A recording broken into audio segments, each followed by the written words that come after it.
Hey yo, a new batch of refines just came out, and oh my goodness gracious, there's some bangers in here.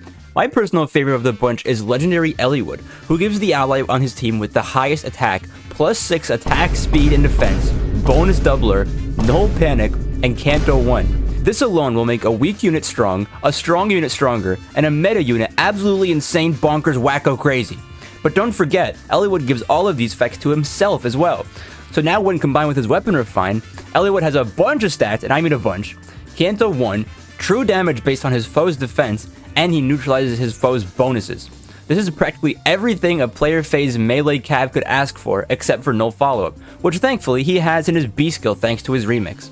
The only things I would even consider swapping this out for is a ruse or a chill if you want to go full support, or flow guard for a heavily invested build. Any attack speed boosting A skill works great for him, but for max investment, I would highly recommend attack speed clash for a reason I'll go over in a second. So one thing you can do with Eliwood that the game doesn't outright tell you is make it so that the ally with the highest attack on your team is a tie between multiple different units. In this case, Eliwood gives all of these sweet buffs to all of those units. Now this can take a hefty amount of setup, but in the end, a team full of monster units is well worth it in my opinion. When setting up your team's matching attack stats, don't forget to use skills like Life and Death, Fortress Defense Res, or Fury, and upgrades like Dragon Flowers or Summoner Support. These all directly raise or lower the visible attack of your unit, allowing the stats to perfectly match up. So now one glaring weakness that your team would have is Chill Attack.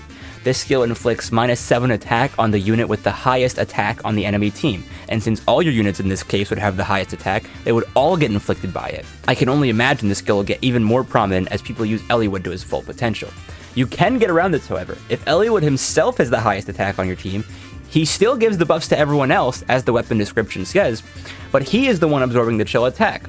Now this is why I recommended attack speed clash earlier, because this skill neutralizes all debuffs to attack and speed under the right conditions, including the one from chill attack, effectively rendering your enemy's chill skill useless. Legendary Eliwood has one other glaring weakness in lull skills, which neutralize the buffs of enemies. There's really no way around this one, it really is a direct counter to Eliwood's buffs. The question only then becomes, will people be willing to use them over the insane B skills we already have available currently? Only time will tell. Another refine a lot of people are discussing a lot is Yune's, and for good reason. Under the right circumstances, she can reach up to 100% damage reduction, meaning... Wait, hold on, this can't be right. 100% damage reduction... Reducing all damage she takes by 100%. What the fuck? Okay, so Yune adds up all the penalties on a foe within 2 spaces of her target that has the highest total penalties, and reduces damage by a percentage equal to that total times 2. If your opponent has -6 to all stats, this is about 50%, which is pretty standard. However, if your opponent is inflicted with the panic effect and has buffs, those buffs are then converted into debuffs and are also calculated as an additional penalties. I would say this weapon is pretty inconsistent, but Yune herself has a new exclusive C skill that literally inflicts a ton of debuffs and panic on a bunch of foes. Yune also increases her own damage by the same number of debuffs she reduces damage by, except not multiplied by 2. So I don't know, you might want to start taking Yune's debuffs into account when building your teams, because I sure as hell don't want to be the guy attacking into someone who reduces my damage by 100%. The last refine of this batch I want to bring up is Cynthia. Wings of Mercy is a very prominent skill in 8th Rate's offense when it comes to Gale Force strategies, allowing your unit to teleport to an ally with less than or equal to 50% HP remaining. The main drawback here is that it takes up the B slot, meaning you can't use the utility of something like Canto or the firepower of one of the strong offensive B skills. Wings of Mercy can be used sometimes in summoner duels to more gimmicky extent, where the main issue is that it can be difficult to get an ally below 50% HP. Cynthia's weapon solves both these issues of the skill.